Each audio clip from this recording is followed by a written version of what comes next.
નમસ્કાર.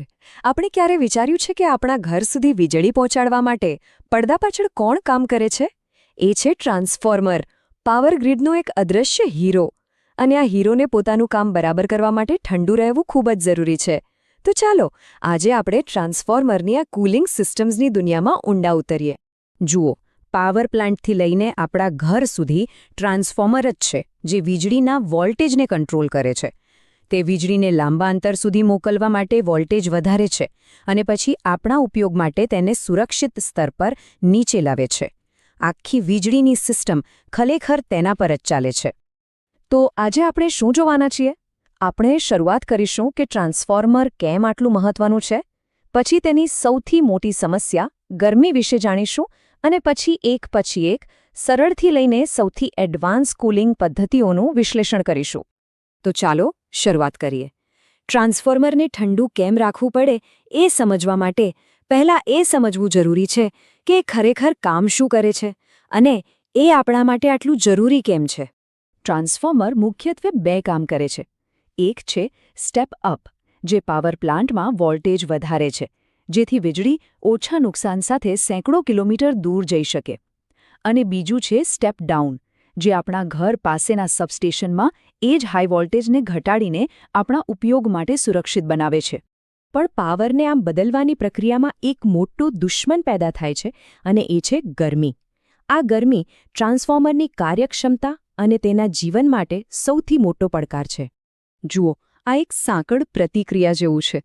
જેમ જેમ વીજળીનો વપરાશ વધે છે, એટલે કે લોડ વધે છે, તેમ તેમ ટ્રાન્સફોર્મરના કોરમાં વધુ હલચલ થાય છે અને તે ગરમ થાય છે. આ ગરમી તેની અંદરના તેલને પણ ગરમ કરે છે અને આખી સિસ્ટમની કાર્યક્ષમતા ઘટી જાય છે. જો આને કાબૂમાં ન લેવાય તો ટ્રાન્સફોર્મરને નુકસાન પણ થઈ શકે છે. તો આ ગરમી આવે છે ક્યાંથી? એના 4 મુખ્ય ગુનેગાર છે: iron loss, copper loss, stray loss અને ડાયલેક્ટ્રિક લોસ. આ બધા મૂળભૂત રીતે વીજળીના એવા નુકસાન છે જે ગરમીમાં ફેરવાઈ જાય છે. અને કૂલિંગ સિસ્ટમનું કામ આ જ ગરમીને બહાર કાઢવાનું છે. ચાલો કોર લોસને જરા નજીકથી સમજીએ. જ્યારે ચુંબકીય ક્ષેત્ર બદલાય છે, ત્યારે કોરની અંદર નાના નકામા વીજળીના વમળો બને છે, જેને એડી કરન્ટ કહેવાય છે. આ વમળો જ ગરમી પેદા કરે છે. આને રોકવા માટે એક સ્માર્ટ ઉપાય છે. કોરને એક મોટા ટુકડાને બદલે પાતળા ઇન્સ્યુલેટેડ સ્તરોમાં બનાવવામાં આવે છે. આને લેમિનેશન કહેવાય છે અને તેનાથી ગરમી ખૂબ જ ઓછી થઈ જાય છે. તો હવે ઉકેલો પર આવીએ. કૂલિંગ પદ્ધતિઓની સીડી પરનું સૌથી પહેલું અને સૌથી સરળ પગથિયું છે હવાનો ઉપયોગ કરવો. આ પદ્ધતિ ખાસ કરીને નાના ડ્રાય ટાઇપ ટ્રાન્સફોર્મર્સ માટે વપરાય છે. આ સૌથી મૂળભૂત પદ્ધતિ છે, જેને એર નેચરલ અથવા AN કહે છે. અહીં કોઈ પંખા કે પંપ નથી. ટ્રાન્સફોર્મરની ગરમી કુદરતી રીતે જ આસપાસની હવામાં ફેલાઈ જાય છે, બરાબર જેમ ગરમ ચાનું કપ ધીમે ધીમે ઠંડુ પડે છે. આ પદ્ધતિ નાના ટ્રાન્સફોર્મર્સ માટે જ પૂરતી છે. હવે ચાલો એક લેવલ ઉપર જઈએ. આ છે એર બ્લાસ્ટ અથવા AB. અહીં આપણે કુદરત પર ભરોસો નથી રાખતા. જ્યારે ટ્રાન્સફોર્મર ગરમ થાય છે, ત્યારે મોટા પંખા ચાલુ થઈ જાય છે અને સીધી હવા ફેંકીને ગરમીને ઝડપથી દૂર કરે છે. આ થોડું વધુ અસરકારક છે. પણ જ્યારે ટ્રાન્સફોર્મર મોટું હોય અને ગરમી વધુ હોય, ત્યારે ખાલી હવા પૂરતી નથી. ત્યારે મેદાનમાં ઉતરે છે તેલ. તેલ હવાની સરખામણીમાં ગરમીને વધુ સારી રીતે શોષી અને દૂર કરી શકે છે, એટલે મોટા ટ્રાન્સફોર્મર્સ માટે તેલનો ઉપયોગ થાય છે. આ પદ્ધતિનું નામ છે ઓઇલ નેચરલ એર નેચરલ, એટલે કે ONAN. અહીં ટ્રાન્સફોર્મરનો કોર અને વાઇન્ડિંગ તેલમાં ડૂબેલા હોય છે. જ્યારે તેલ ગરમ થાય છે, ત્યારે તે હલકું બનીને ઉપર જાય છે, બાજુમાં લાગેલી રેડિએટર ટ્યુબમાં જાય છે, ત્યાં બહારની હવાથી ઠંડુ થાય છે અને પછી ભારે થઈને પાછું નીચે આવે છે. આ કુદરતી ચક્ર સતત ચાલતું રહે છે. હવે ચાલો ONAN સિસ્ટમમાં એક અપગ્રેડ કરીએ. આપણે એ જ રેડિએટર્સ પર પંખા લગાવી દઈએ છીએ. આને કહેવાય છે ઓઇલ નેચરલ એર ફોર્સ્ડ અથવા ONAF. આ પંખા હવાને બળપૂર્વક રેડિએટર પર ફેંકે છે, જેનાથી તેલ ખૂબ જ ઝડપથી ઠંડુ થાય છે. અને આ એક નાના ફેરફારથી ટ્રાન્સફોર્મરની ક્ષમતા લગભગ બમણી થઈ જાય છે. અને આનાથી પણ વધુ પાવરફુલ કંઈક જોઈએ તો આપણે તેલને પણ કુદરતી રીતે ફરવા દેવાને બદલે પંપથી ધક્કો મારીએ. આ છે ઓઇલ ફોર્સ્ડ એર ફોર્સ્ડ એટલે કે OFAF. અહીં પંપ તેલને ઝડપથી ફેરવે છે અને પંખા હવાને ઝડપથી ફેંકે છે. આ એક હાઈ પરફોર્મન્સ સિસ્ટમ છે જે મોટા પાવર ટ્રાન્સફોર્મર્સ માટે વપરાય છે. પણ જ્યારે આપણે ખરેખર ખૂબ જ મોટા મહાકાય ટ્રાન્સફોર્મર્સની વાત કરીએ છીએ ત્યારે હવા અને તેલ પણ ઓછા પડે છે. ત્યારે આપણે સૌથી શ્રેષ્ઠ શીતકનો ઉપયોગ કરીએ છીએ, પાણી. આ સિસ્ટમમાં એટલે કે OWFમાં ગરમ તેલ કુદરતી રીતે ફરે છે અને એક હીટ એક્સચેન્જરમાં જાય છે. આ એક્સચેન્જરમાં પાતળી પાઇપોમાંથી ઠંડુ પાણી પસાર થાય છે. તેલ અને પાણી ક્યારેય બળતા નથી, પણ ગરમી તેલમાંથી પાણીમાં ટ્રાન્સફર થઈ જાય છે. પછી ઠંડુ તેલ પાછું ટ્રાન્સફોર્મરમાં જાય છે. અને છેલ્લે કૂલિંગ ટેકનોલોજીનું શિખર, ઓઇલ ફોર્સ્ડ વોટર ફોર્સ્ડ એટલે કે OFWF. અહીં બધું જ ફોર્સ્ડ છે. એક પંપ તેલને ધકેલે છે અને બીજો પંપ પાણીને. આનાથી ગરમી સૌથી ઝડપી અને સૌથી અસરકારક રીતે દૂર થાય છે. આ સિસ્ટમ દુનિયાના સૌથી મોટા અને સૌથી શક્તિશાળી ટ્રાન્સફોર્મર્સ માટે જ વપરાય છે. તો આપણે સાવ સાદા એર કૂલિંગથી શરૂ કરીને અત્યંત જટિલ વોટર સિસ્ટમ સુધીની સફર જોઈ. કઈ સિસ્ટમ પસંદ કરવી એ માત્ર ટેકનિકલ નહીં, પણ શક્તિ, જટિલતા અને ખર્ચ વચ્ચે સંતુલન જાળવવાનો એક મોટો નિર્ણય છે. આ ટેબલ આખી વાતનો સારાંશ એક જ જગ્યાએ આપે છે. નાના ટ્રાન્સફોર્મર માટે AN થી લઈને સૌથી મોટા માટે OFWF સુધી દરેક કૂલિંગ પદ્ધતિ એક ચોક્કસ જરૂરિયાત અને ક્ષમતા માટે બનાવવામાં આવી છે. આમાં એક સાઇઝ બધાને ફિટ નથી થતી. અને આ આપણને પાછા શરૂઆતના મુદ્દા પર લાવે છે. ભલે કૂલિંગ સિસ્ટમ ગમે તેટલી સરળ કે જટિલ હોય, દરેકનો હેતુ એક જ છે: આપણા પાવર ગ્રીડને સ્થિર, સુરક્ષિત અને કાર્યક્ષમ રાખવી, જેથી આપણા સુધી વીજળી સતત પહોંચતી રહે. અંતે એક સવાલ જે વિચારવા જેવો છે: જેમ જેમ આપણી દુનિયા વધુને વધુ વીજળીની માંગ કરશે, તેમાં મહાકાય મશીનોને ઠંડા રાખવાનો પડકાર પણ વધશે. તો કૂલિંગ સિસ્ટમ્સની આગામી પેઢી કેવી હશે? આ ભવિષ્યના એન્જિનિયરો માટે એક મોટો અને રસપ્રદ પડકાર છે. ક્યારે વિચાર્યું છે કે આપણી દુનિયાને પાવર આપતા આ મોટા મશીનો એકબીજા સાથે કઈ રીતે વાત કરતા હશે? વેલ, એમની પણ એક પોતાની ગુપ્ત ભાષા હોય છે. આજે આપણે એવી જ એક ભાષાને ડીકોડ કરવાના છીએ, જે પાવર ગ્રીડના દિલ સમાન ટ્રાન્સફોર્મર પર લખેલી હોય છે. ચાલો, આ રહસ્ય પરથી પડદો ઉઠાવીએ. આપણે બધાએ ક્યાંક ને ક્યાંક મોટા ટ્રાન્સફોર્મર જોયા જ હશે, અને કદાચ એના પર ઓન એન્ડ ઓન ઓફ જેવું કંઈક લખેલું પણ જોયું હશે. પહેલી નજરે તો એ કોઈ મોડલ નંબર જેવું લાગે, બરાબર ને? પણ ના, આ કોઈ રેન્ડમ અક્ષરો નથી. આ એક સિક્રેટ કોડ છે, જે આપણને એ જણાવે છે કે આ મશીન કઈ રીતે પોતાને ઠંડુ રાખીને આપણા સુધી સતત વીજળી પહોંચાડે છે. તો સવાલ એ છે કે આ કોડ આખરે કહેવા શું માંગે છે? સાચું કહું તો એ ટ્રાન્સફોર્મરના જીવન-મરણનો સવાલ છે.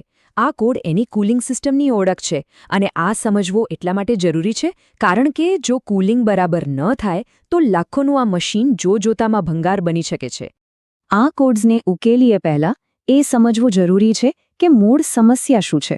અને સમસ્યા છે ફક્ત એક જ શબ્દની: ગરમી. બીજા કોઈ પણ મશીનની જેમ જ્યારે ટ્રાન્સફોર્મર આપણા માટે વીજળી બનાવવાનું ભારે કામ કરે છે, ત્યારે તે અમછો ગરમ થઈ જાય છે. નિયમ એકદમ સિમ્પલ છે: જેટલો વધારે પાવર એટલી વધારે ગરમી. અને જો આ ગરમીને કંટ્રોલ ના કરવામાં આવે તો પરિણામ બહુ ખરાબ આવી શકે છે. અંદરના વાયરિંગ અને બીજા પાર્ટ્સ પીગળી શકે છે અને આખું સિસ્ટમ ફેલ થઈ શકે છે. બસ આ જ કારણે કૂલિંગ સિસ્ટમ આ મશીન માટે જીવાદોરી સમાન છે.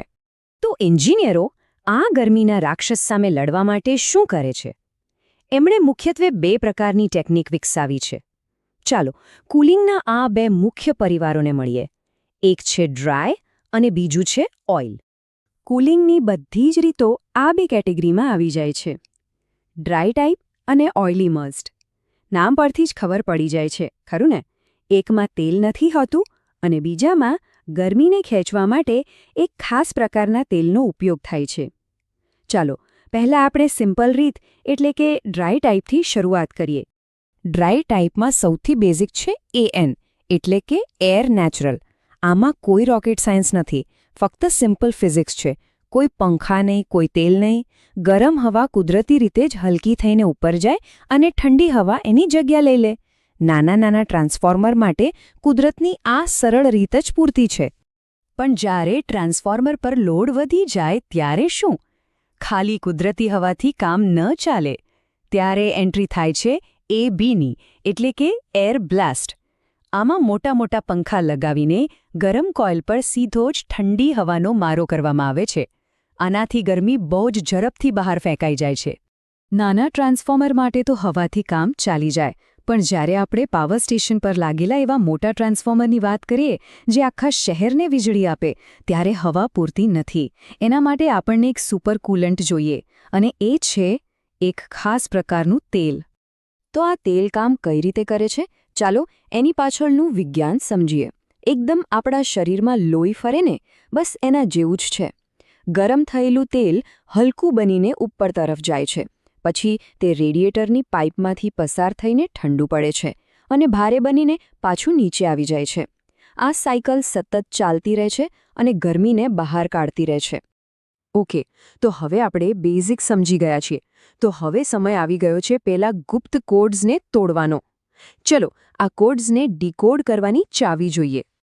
આ 5 અક્ષરો જ આખી ભાષાની ચાવી છે. O એટલે ઓઇલ, N એટલે નેચરલ એટલે કે કુદરતી, A એટલે એર એટલે કે હવા, F એટલે ફોર્સ્ડ મતલબ કે પરાણે, અને W એટલે વોટર એટલે કે પાણી. બસ આ 5 અક્ષરો યાદ રાખી લો અને પછી કોઈ પણ ટ્રાન્સફોર્મરની ભાષા સમજવી રમતવાત બની જશે. ચાલો સૌથી સામાન્ય કોડથી શરૂઆત કરીએ, જે મોટાભાગના ટ્રાન્સફોર્મર પર જોવા મળશે. ONAN. આનો અર્થ થાય છે ઓઇલ નેચરલ, એર નેચરલ. આ સિસ્ટમમાં બધું જ કુદરતના ભરોસે ચાલે છે. અંદર તેલ પોતાની રીતે ફરે છે અને બહાર હવા પોતાની રીતે એને ઠંડુ કરે છે. કોઈ પંપ નહીં, કોઈ પંખા નહીં, એકદમ શાંત અને સિમ્પલ. આ સૌથી બેઝિક ઓઇલ કુલિંગ સિસ્ટમ છે. હવે ચાલો એક લેવલ ઉપર જઈએ. ONF, oil natural air forced. અહીંયા જુઓ, ફક્ત છેલ્લો અક્ષર N માંથી F થયો છે. પણ આ નાના ફેરફારથી શું ફરક પડે છે? આ સિસ્ટમમાં અંદર બધું ઓન જેવું જ છે, પણ બહારથી એને થોડી મદદ મળે છે.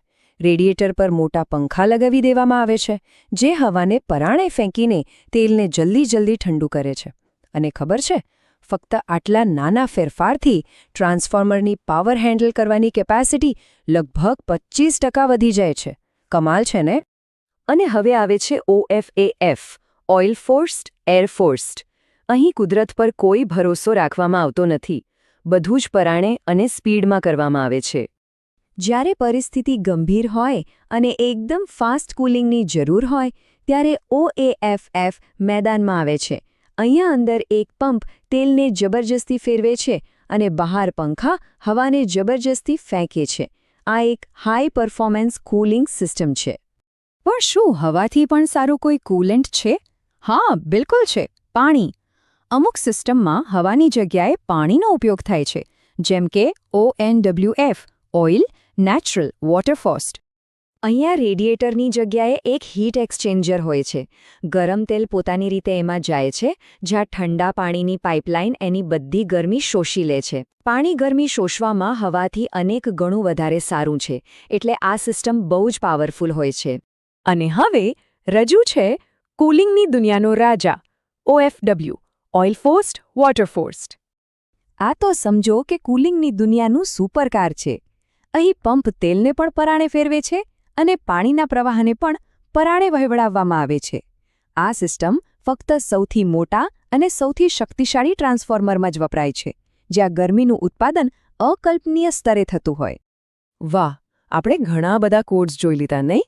થોડું કન્ફ્યુઝન થાય સ્વાભાવિક છે, પણ ચિંતા ન કરો.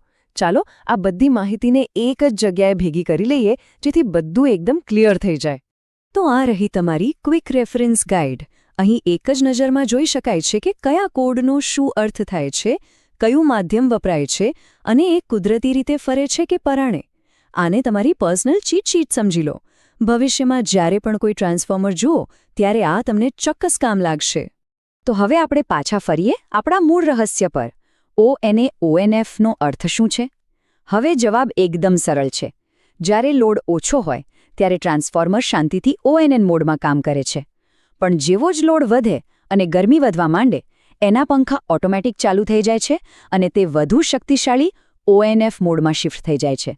એટલે કે આ એક સ્માર્ટ ડુઅલ મોડ સિસ્ટમ છે. આજે આપણે એન્જિનિયરિંગની એક ભાષા ઉકેલી, પણ આપણી આસપાસ આવી તો કેટલીય ગુપ્ત ભાષાઓ છુપાયેલી છે. આપણી ગાડીના ટાયર પર લખેલા નંબરોથી લઈને આપણા ફોનના ચાર્જર પર બનેલા નિશાન સુધી. આ આપણને વિચારવા પર મજબૂર કરે છે કે આપણી દુનિયામાં હજી કેટલા રહસ્યો છુપાયેલા છે જે ફક્ત કોઈના સમજવાની રાહ જોઈ રહ્યા છે.